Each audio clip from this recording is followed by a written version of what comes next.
Hello students, how are you? I hope you all are doing good. Today we are starting a chapter which name is Fundamental Rights, Duties and Efforts for the Marginalized Communities. Now before starting the chapter we have to know some important term. Here is a term that is beggar, means bonded labor. Okay, जैसे गुलाम होते थे पहले, bonded labor. Fine. Now fundamental rights. What are the fundamental rights and why we need the fundamental rights? Good living conditions are necessary for the natural and proper growth and development of citizens of any country. अगर हमारे पास good living conditions नहीं होंगी तो हम कैसे survive करेंगे? हम कहेंगे हमारी country अच्छी नहीं है, right? तो किसी भी citizen के लिए उसकी country में उसके लिए रहने के लिए अच्छी conditions, अच्छी facilities होना बहुत ज़रूरी है ताकि वो grow कर सके, development की तरफ जा सके. इसीलिए फंडामेंटल राइट्स दिए हैं गवर्नमेंट ने लोगों को. क्या फंडामेंटल राइट्स हैं? ये बेसिक राइट्स होते हैं जो हर एक सिटीजन को दिए गए हैं. Fine. Now the UN declaration of human rights also affirms that all human beings are born free and equal in dignity and rights. UN ने डिस्क्राइब किया है कि जितने भी ह्यूमन बीइंग हैं उनको इक्वल राइट मिलने चाहिए क्योंकि वो फ्रीली बोर्न हुए हैं और उनके पास इक्वल डिग्निटी और इक्वल राइट्स होने चाहिए. The Indian Constitution too guarantees 6 fundamental rights to all citizens of India. Their right include कितने राइट्स मिले हुए हैं हमें?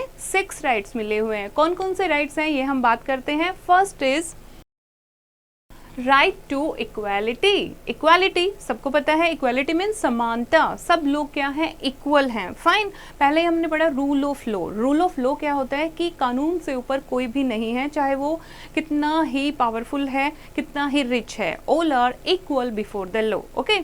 So this is right to equality. Equality is one of the basic conditions for the successful implementation of democracy. And the Indian Constitution guarantees 3 types of equality. First is legal,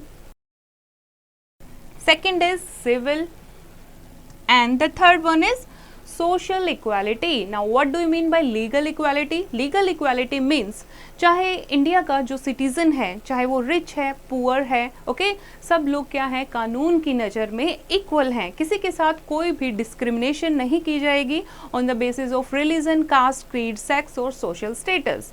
now next is civil equality. Civil equality क्या है? जैसे हम society में रहते हैं, okay, सबको क्या है? इक्वल बराबर हक मिले हुए हैं, इक्वल राइट मिले हुए हैं. जैसे कि राइट टू वोट.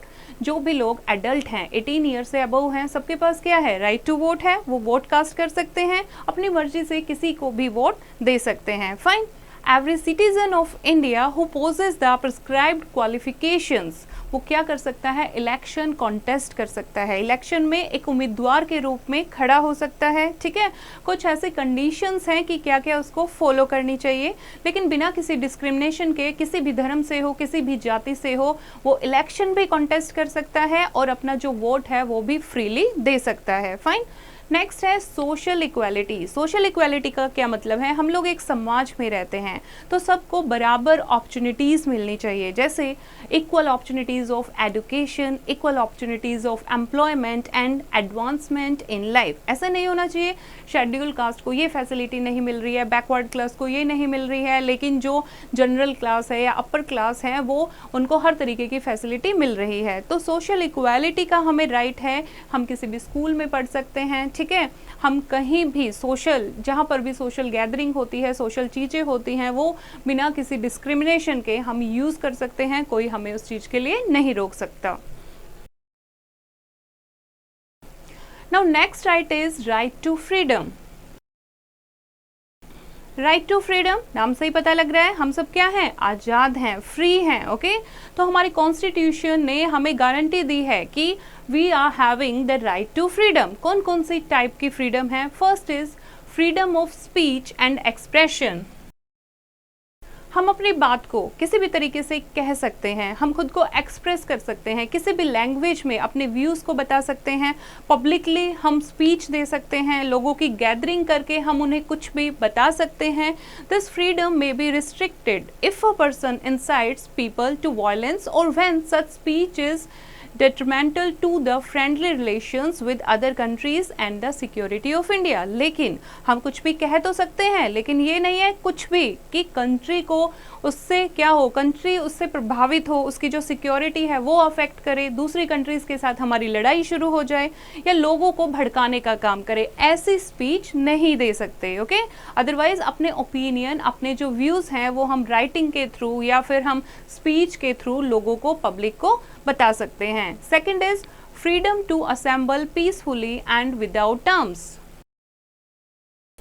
इसका क्या मतलब है? Freedom to assemble, assemble peacefully मतलब असेंबल इकट्ठा होना, पीसफुली शांतिपूर्वक, ठीक है, विदाउट टर्म्स बिना किसी हथियार के हम लोग क्या कर सकते हैं, हम इकट्ठे हो सकते हैं, मीटिंग कर सकते हैं, कोई भी प्रोसेशन निकाल सकते हैं, लेकिन हमारे पास कोई हथियार नहीं होने चाहिए। हमें रूल एंड लॉज जो हैं वो बनाकर रखने हैं, उसके बाद हम कहीं भी पीसफुली असेंबल हो सकते हैं। Next is freedom to form association and unions, यानी एसोसिएशन यानी ग्रुप। ओके, कोई भी हम संगठन बना सकते हैं फ्रीली, हमें आज़ादी है।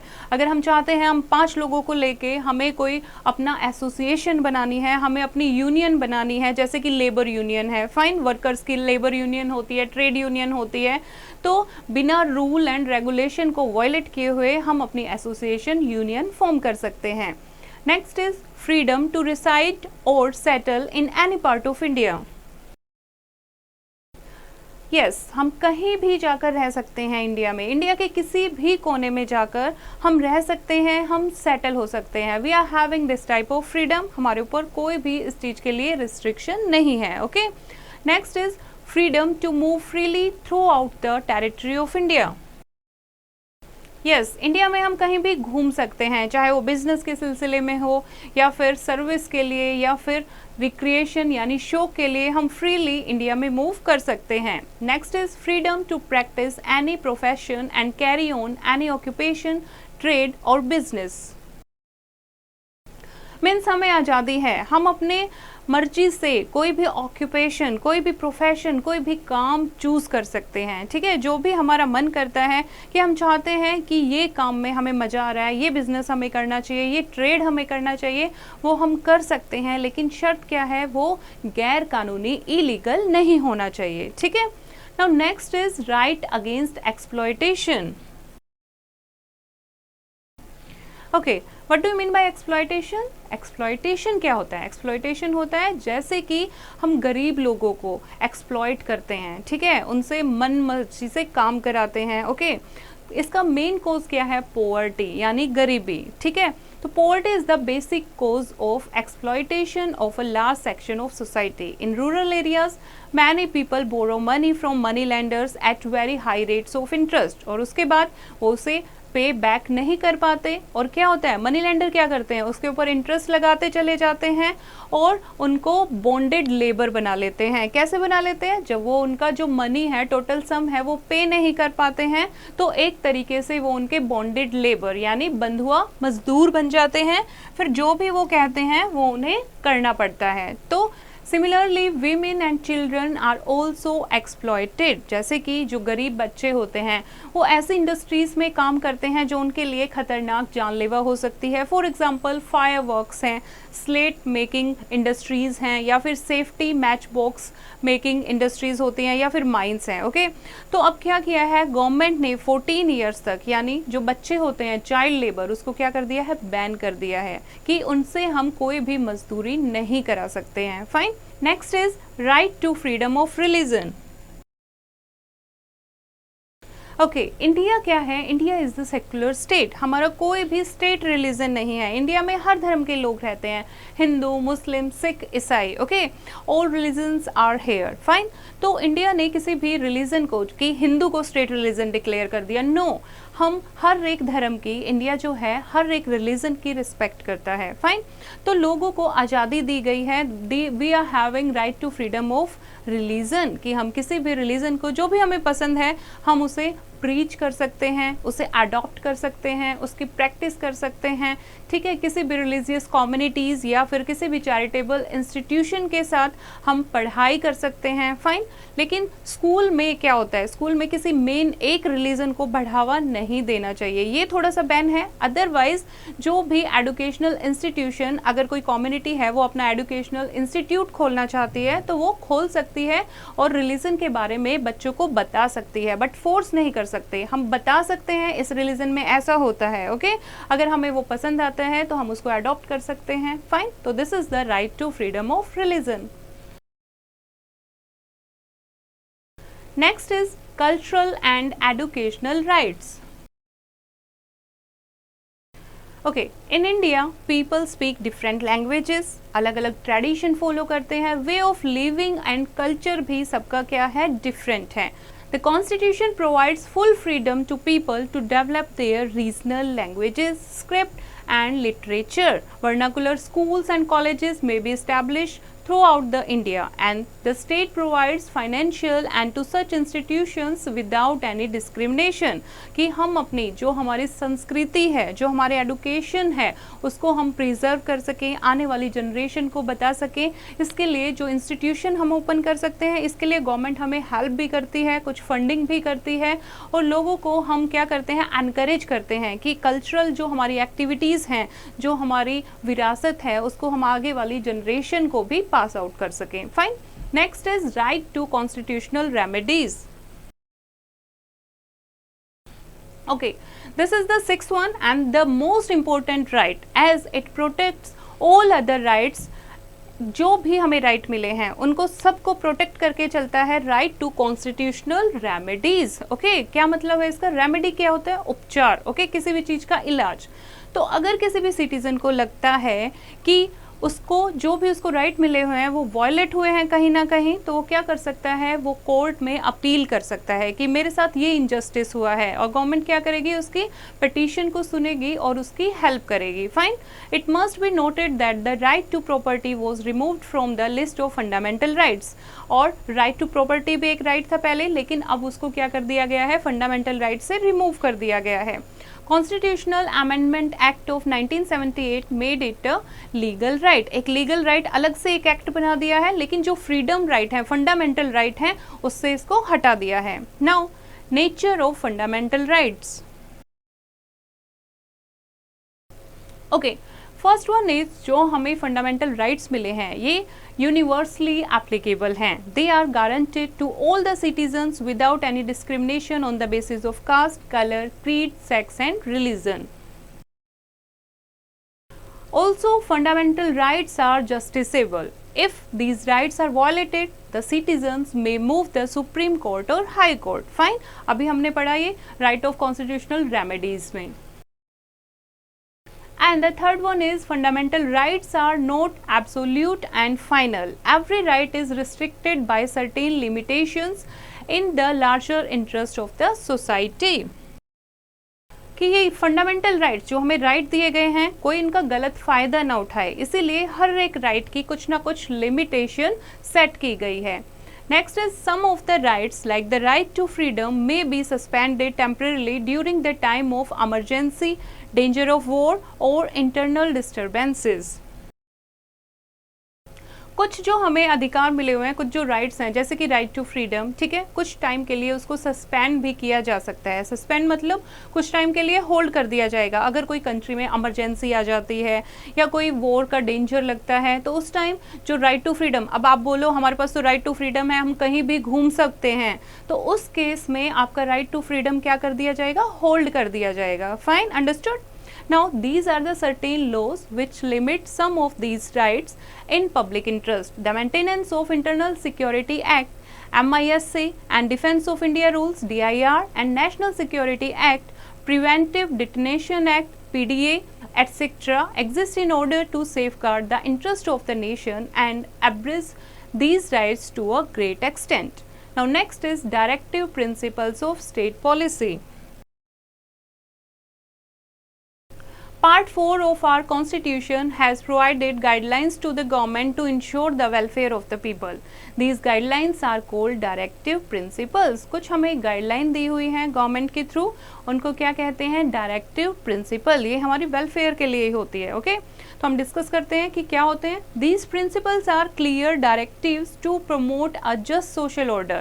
The importance of these principles can be judged from the fact that the Supreme Court has referred to them as the conscience of the Constitution. इसको क्या कहा गया है?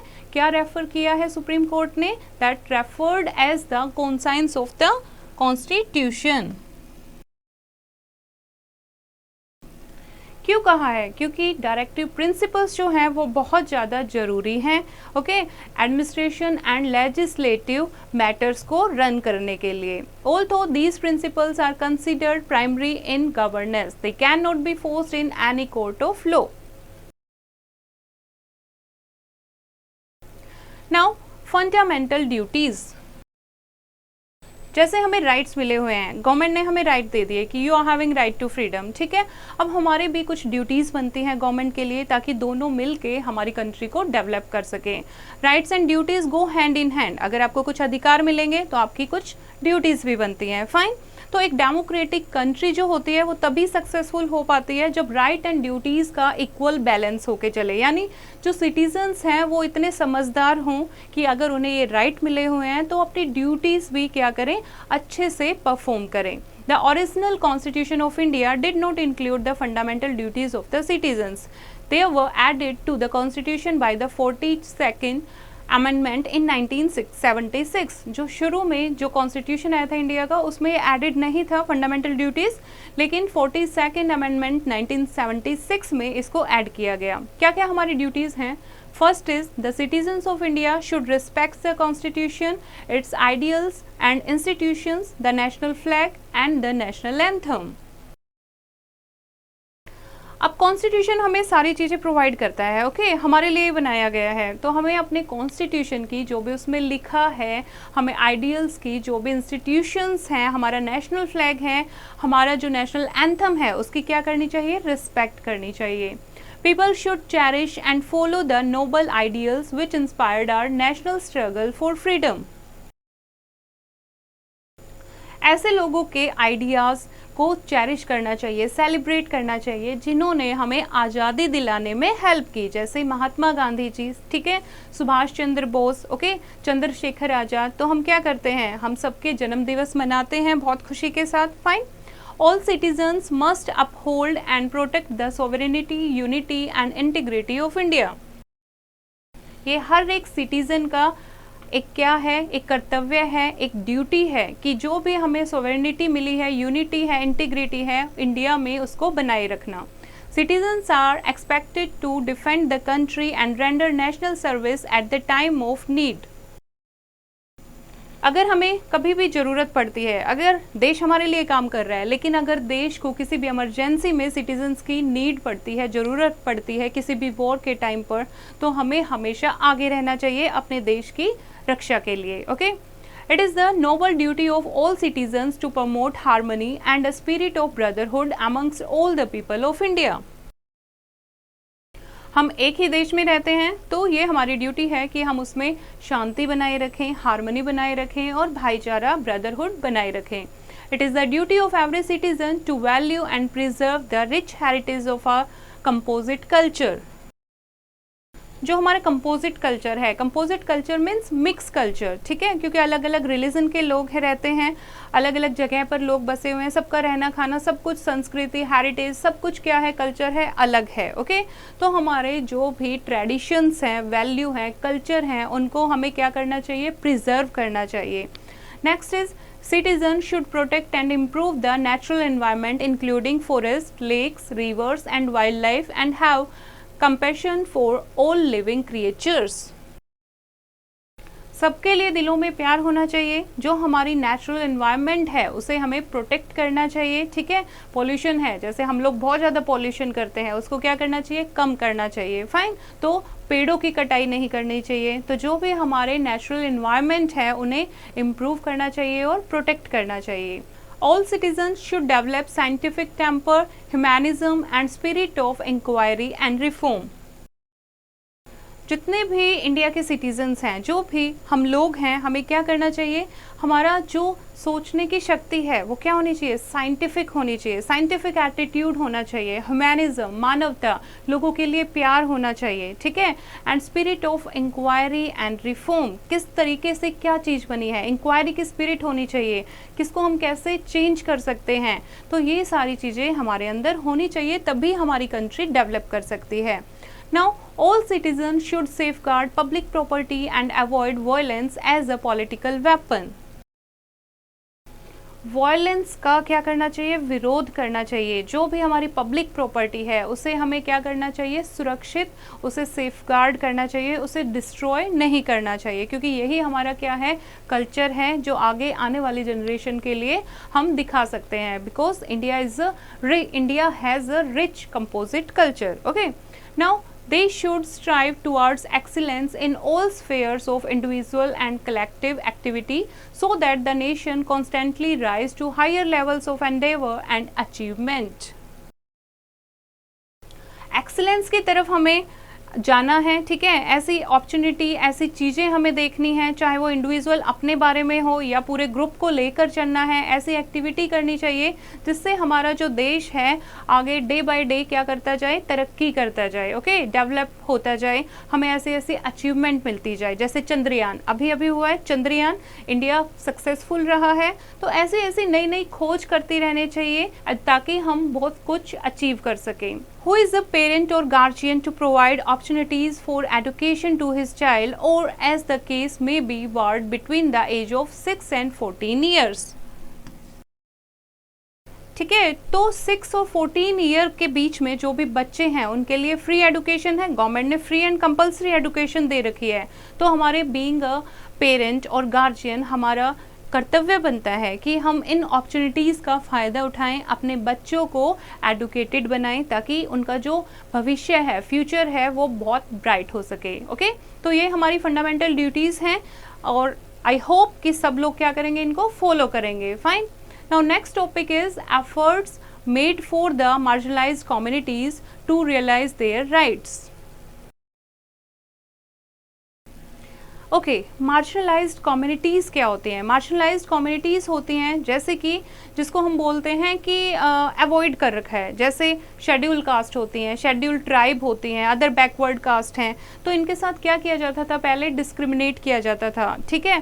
तो कॉन्स्टिट्यूशन ने क्या किया, कॉन्स्टिट्यूशन ने एक इनको इम्प्रूव करने के लिए एक क्या दिया है, राइट दिया है. Okay, they are having the rights for something like constitutional provision कि कुछ हमें ऐसे कुछ जो मार्जिनलाइज्ड कम्युनिटीज़ में जो लोग आते हैं उनको ऐसे कुछ हक दिए गए हैं, राइट दिए गए हैं ताकि वो खुद को डेवलप कर सकें. First is article 15(1) provides that there will be no discrimination on the basis of creed, race, sex, caste और birth place, but if any special provision is made for the backward classes including the scheduled caste and the scheduled tribe, it will not be considered discrimination. Article 15 क्या कहता है कि सब लोग equal हैं, किसी के साथ भी डिस्क्रिमिनेशन नहीं की जाएगी, लेकिन अगर कोई ऐसा लॉ बनाया जाता है मार्जिनलाइज्ड कम्युनिटीज़ को अपलिफ्ट करने के लिए तो उसको डिस्क्रिमिनेशन नहीं माना जाएगा, क्योंकि हम क्या चाहते हैं, हम चाहते हैं सब लोग बराबर रहें. तो मार्जिनलाइज्ड कम्युनिटीज़ जो हैं उनको अपलिफ्ट करने के लिए कुछ अलग से प्रोविज़न अगर बनाएंगे तो हम ये नहीं कहेंगे कि जो हमारी गवर्नमेंट है वो डिस्क्रिमिनेट कर रही है. Okay, understood. Next is Article 17 of the Constitution has banned the practice of untouchability. Now it is a punishable offence. Article 17 ने डिक्लेयर किया है कि अनटचेबिलिटी क्या है, एक अपराध है. ओके, कोई भी किसी को अनटचेबल नहीं कहेगा, अछूत नहीं कहेगा. Okay, this is a punishable offence. Next is according to Article 25(2)(b), all the religious institutions will remain open for the Hindu caste and classes. Article 25 कहता है कि all the religious institutions will remain open for the Hindu caste and classes, कि वो लोग वहाँ पर जाकर धर्म की शिक्षा ले सकते हैं. फाइन, कोई भी लोग वहाँ जा सकते हैं. According to Article 29(2), Admission to any educational institution of the government or government aided institutions cannot be denied to any citizen of India on the basis of creed, caste, race or language. Article 29(2) क्या कहता है कि किसी भी educational institute जो government run कर रही है या गवर्नमेंट के द्वारा रन किया जा रहा है या गवर्नमेंट फंडिंग कर रही है, तो वो लोग क्या करेंगे, किसी भी एडमिशन को कि on the basis of creed, caste, race और लैंग्वेज वो डिस्क्रिमिनेट नहीं करेंगे, वो एडमिशन देने से मना नहीं कर सकते. Fine. According to article 335, full consideration will be kept for the service and post of the scheduled caste and scheduled tribes in the central and state government offices. Article 335 क्या कहता है? Full consideration will be kept for the services and post of the schedule caste, कि इनके लिए government offices में कुछ post के लिए, सेंट्रल और स्टेट गवर्नमेंट ऑफिसेज में कुछ पोस्ट के लिए सीट जो हैं वो रिजर्व की जाती हैं. Fine. According to Article 338, the President of India will appoint a special officer who will inquire and report to the President about the implementation of the safeguard guaranteed by the Constitution for the scheduled caste and tribe. Article 338 क्या कहता है कि president of India एक ऐसे special officer को appoint करेगा जो inquiry करेगा और प्रॉपर रिपोर्ट बनाएगा कि जो शेड्यूल कास्ट और ट्राइब हैं, मार्शलाइज्ड कम्युनिटीज़ जो हैं, उनके लिए जो राइट बने हैं, उनके सेफगार्ड के लिए जो भी राइट बने हैं, प्रोविज़न बने हैं, क्या वो प्रॉपरली इम्प्लीमेंट हो रहे हैं. Okay. According to article 339, a commission will be instituted for inquiry and report to the president about the administration of scheduled areas and the welfare of the scheduled tribes. Okay. And article 339 क्या कहता है? एक commission ऐसी बनाई जाएगी जो inquiry और report president को सबमिट करेगी टाइम टू टाइम कि शेड्यूल एरियाज की वेलफेयर के लिए क्या क्या काम चल रहे हैं. Okay. Article 46 of the Directive Principle of State Policy provides that the state will protect and develop the educational and economic interest of the weaker sections, especially scheduled caste and scheduled tribes, and will protect them from social injustice and exploitation. ये हम पहले ही discuss कर चुके हैं. Article 46 क्या कहता है? Article 46 कहता है कि स्टेट जो है वो लोगों के जो शेड्यूल कास्ट है, शेड्यूल ट्राइब हैं, इनके एजुकेशनल और इकोनॉमिक इंटरेस्ट की तरफ ध्यान देगी ताकि इनके लिए कोई इनजस्टिस ना हो और कोई इनको एक्सप्लॉइट ना करे. Next is Article 330 and 332 give the right of reservation of seats to the scheduled caste and scheduled tribes in the Lok Sabha and the state assemblies according to the proportion of their population to the total population in the state. ये article क्या कहता है? ये कहता है कि constitution क्या करेगा कि जो स्टेट असेंबलीज हैं, लोकसभा है, उसमें जो टोटल मेंबर होते हैं वहाँ पर शेड्यूल कास्ट और शेड्यूल ट्राइब यानी मार्जिनलाइज्ड कम्युनिटीज़ की पॉपुलेशन कितनी है, उस अकॉर्डिंग कुछ सीट्स जो हैं लोकसभा और स्टेट असेंबलीज में इनके लिए रिजर्व रहेंगी. Okay. Now next topic is measures taken by the government for the welfare of the marginalised. ये तो हमने पढ़े जो प्रोविजंस बनाए हुए हैं. ओके. अब हम पढ़ेंगे और क्या क्या कर रही है गवर्नमेंट इनको अपलिफ्ट करने के लिए, इनकी वेलफेयर के लिए. First is in 1955 the untouchability abolition act was framed. Anyone, कोई भी अनटचेबिलिटी की प्रैक्टिस करता है तो वो क्या होगा? पनिश किया जाएगा. And the protection of civil rights act 1976 and the prevention of Atrocities Act 1990 were framed to provide punishment for acts of untouchability and atrocities. Next is adequate arrangements for the representation of the scheduled caste and tribes and other backward castes have been made. Proper क्या बनाने होंगे? Educate arrangement करने होंगे ताकि schedule caste और schedule tribe या backward के जो भी लोग हैं ये अपने आप को रिप्रेजेंट कर सकें. Okay. Next is the central and state governments reserve seats for the schedule caste, schedule tribes and other backward caste in their services. Besides, these classes have been given many other facilities and exemptions, for example lower age, relaxation of qualification, experience, etc. जैसे कि कुछ तो seat reserve की जाएंगी, उसके अलावा इनको कुछ और भी छूट मिलती हैं, कुछ और भी फैसिलिटीज़ एग्जेम्पशन मिलते हैं, जैसे कि लोअर एज, ठीक है, मान लो जनरल के लिए किसी भी फॉर्म फिल करने की, गवर्नमेंट फॉर्म फिल करने की एज 35 है, तो मार्जिनलाइज कम्युनिटीज़ के लिए 38 की गई है। ओके, तो इस तरीके से कुछ रिलैक्सेशंस मिली होती हैं।